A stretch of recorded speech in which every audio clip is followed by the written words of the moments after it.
Hello students of class 9. Now let's move on to part number 4 and it will be probably the last part of your chapter food security. हमने पढ़ा था कैसे government food security को ensure करती है, कैसे एक अनाज है ना जो है या राइस है वीट है वो किसान के फार्म से लेकर राशन की दुकानों तक और फिर लोगों के घर तक पहुंचता है। एमएसपी क्या था, इशू प्राइस क्या था, एफसीआई का काम क्या है, ये सब हमने डिस्कस किया था। ना अब आप लोगों को बात करनी है कि प्रोग्राम्स फूड सिक्योरिटी की क्या क्या योजनाएं गवर्नमेंट ने इस देश में चला रखी हैं। दो प्रोग्राम्स की हम बात करेंगे, है ना। प्रोग्राम्स मतलब पॉलिसीज़ होती हैं जो गवर्नमेंट ने फूड सिक्योरिटी को इंश्योर करने के लिए चलाई है। तो पहली है पीडीएस सिस्टम, सबसे मोस्ट कॉमन है। पीडीएस मतलब पब्लिक डिस्ट्रीब्यूशन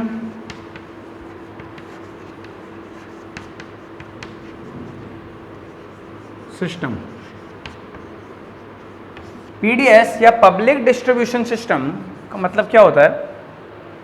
नॉर्मल सी बात है, जो अभी आपने लास्ट पार्ट में पढ़ा कि गवर्नमेंट एमएसपी पे, मिनिमम सपोर्ट प्राइस पे किसान से अनाज खरीद कर उसे पहले बफर स्टॉक में रखती है, फिर धीरे धीरे करके वो स्टॉक जैसे जैसे पब्लिक की रिक्वायरमेंट आती है उसे बाहर निकालती है और पब्लिक तक पहुंचाती है। ये जो सिस्टम है जिसमें फूड गरीबों तक सस्ते दाम पर पहुंचाया जाता है वो पीडीएस कहलाता है। किसके थ्रू हो रहा है ये पीडीएस सिस्टम चल रहा है? वो है राशन शॉप्स, है ना। राशन की दुकानें चल रही हैं, उसके अंदर पीडीएस चल रहा है। हम देखते हैं कैसे इंदिरा रसोई योजना राजस्थान की गवर्नमेंट की योजना है। पहले अन्नपूर्णा योजना थी जिसमें एक गाड़ी चलती थी और बना बनाया खाना 5 रुपये में गवर्नमेंट गरीबों तक पहुंचाती थी। अभी भी शायद रेट 5 रुपीज़ है, 8 रुपीज़ है, जिसमें एक पर्सन को जितना खाना उसे खाना है वो खा सकता है। बना बनाया खाना है क्योंकि बहुत सारे लोगों के साथ ये प्रॉब्लम है, घर नहीं है, सिलेंडर्स नहीं है, गैस कनेक्शंस वगैरह अवेलेबल नहीं है, तो खाना बनाएंगे कैसे, है ना। हर चीज़ पहले ख़रीदनी पड़ेगी, हमें तो बना बनाया खिला दो, है ना। गरीब इंसान ये चाहता है, तो ठीक है। तो ऐसे केस में गवर्नमेंट बना बनाया खाना भी डिस्ट्रीब्यूट करती है पब्लिक को। 8 रुपये में एक थाली, एक परफेक्ट भोजन एक पर्सन को मिलता है, वो पीडीएस सिस्टम होता है। राशन की शॉप्स में कच्चा खाना मिलता है, यानी कि चावल कच्चे मिलता है, आपको घर जाके बनाने पड़ते हैं, ठीक है। ये सब सिस्टम पीडीएस के अंतर्गत आता है ना। पीडीएस मतलब public distribution system.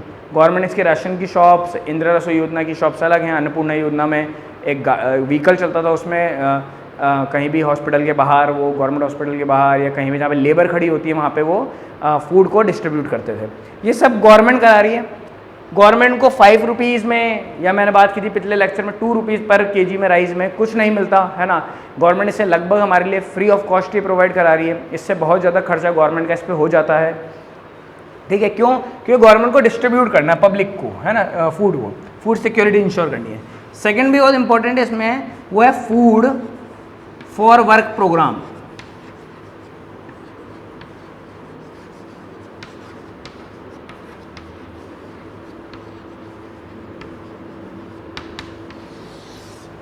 Food for work programme. अब फूड फॉर वर्क प्रोग्राम क्या है?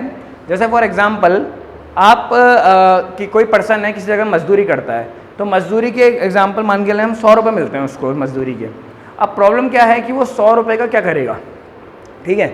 मेन केस ये है कि 100 रुपये 150 रुपये का यूटिलाइजेशन क्या करेगा। वैसे 100 रुपये में एक दिन का खाना उसके लिए आ सकता है, भाई गवर्नमेंट तो 8 रुपये में बांट रही है ना, है ना। और राशन की दुकान पे भी अगर वो लेता है चावल गेहूँ तो वो सस्ते हैं, तो खाना तो आ जाएगा। लेकिन प्रॉब्लम ये है कि 100 रुपये का या 200 रुपये का जितने भी वो कमा रहा है, अगर वो मिसयूज़ करता है तो शराब पीना या किसी ऐसी चीज़ में उड़ा देता है जिससे उसका पेट भी नहीं भरता और रात को भूखा भी सोता है, कमा रहा है तब भी भूखा सो रहा है ना। तो गवर्नमेंट क्या करती है, फूड फॉर वर्क प्रोग्राम में उसकी फैमिली को या उसको कोई प्रॉब्लम ना हो फूड को रिलेटेड, तो वर्क देती है, काम करवाती है, पूरे दिन मजदूरी करवाती है, और शाम को जब काम पूरा हो जाता है वहीं पे फूड खिला देती है, खाना खिला देते हैं, ठीक है। 2 समय का खाना मिलता है, दिन में जब लंच होगा तब भी खाना गवर्नमेंट की तरफ से होगा और रात का खाना भी गवर्नमेंट की तरफ से होगा, और शायद कुछ पैसा एक्स्ट्रा भी मिलेगा, लेकिन कट हो गया, अब इतना नहीं मिलेगा। जैसे फॉर एग्जांपल बिना खाने के 300 रुपये मिलते थे, तो अब 300 नहीं मिलेंगे, अब 100 ही मिलेंगे। क्यों? क्योंकि आप किसके लिए कमा रहे थे? खाने के लिए कमा रहे थे ना। तो खाना तो आपको और आपकी पूरी फैमिली को, है ना, वहीं पे खिला दिया जो आपसे काम कर रहा था उस बंदे ने। तो ऐसे केस में आपको वो पैसा तो बच गया। इसको फूड फॉर वर्क प्रोग्राम कहते हैं। इसमें एक फ़ायदा है फूड फॉर वर्क प्रोग्राम में, वो मेन बात यह है जो मैंने पहले ही बताया कि मिसयूज़ मनी का रुका। पहले क्या होता था, एक लेबर है वो कमा के गया 100-200 रुपये, उसने उल्टे सीधे चीज़ में उसको लगा दिया और फैमिली घर पे भूखी रह गई। तो ऐसे केस में कम से कम फैमिली तक खाना पहुंच जाए, फिर बचा कुचा जो पैसा है उसका वो जो करना है करे, एटलीस्ट पेट तो पहले भरे। इसके लिए government food for work programme लाई, यानी कि काम करो और खाना वहीं पे वर्क प्लेस पे आपको खाना गवर्नमेंट प्रोवाइड कराएगी। इसे फूड फॉर वर्क प्रोग्राम दिया गया। अच्छा आइडिया था, बहुत सक्सेसफुल भी रहा ये, ठीक है। रूरल पीपल जो गांव के लोग हैं उनके ऊपर ये अप्लाई हुआ, गांव जो आपकी गांव की आबादी है उसके ऊपर ये अप्लाई हुआ है, ठीक है। तो इस चैप्टर में इतना ही हम लोगों को कवर करना है। 2 हमने लास्ट में प्रोग्राम्स पढ़े, पहले पूरी सिस्टम पढ़ा, फूड सिक्योरिटी क्या होता है, उसके डायमेंशंस क्या हैं, हंगर के बारे में हमने पढ़ा, हंगर भी 2 तरह की थी, क्रॉनिक एंड सीजनल। फिर पूरा प्रोसेस पढ़ा है ना कि राशनिंग कैसे होती है, राशन की दुकानों तक अनाज कैसे पहुंचता है, गवर्नमेंट अब FCI food corporation of India से ये काम पूरा करवाती है, हैंडल करवाती है। और लास्ट में हमने प्रोग्राम्स पढ़े, PDS और फूड फॉर वर्क प्रोग्राम, जो वापस यही हमें बता रहे हैं कि किस तरह सरकार है ना इतनी कोशिश करती है कि कोई भी भूखा ना सोए, है ना, ये एक सरकार का अभियान है, ठीक है।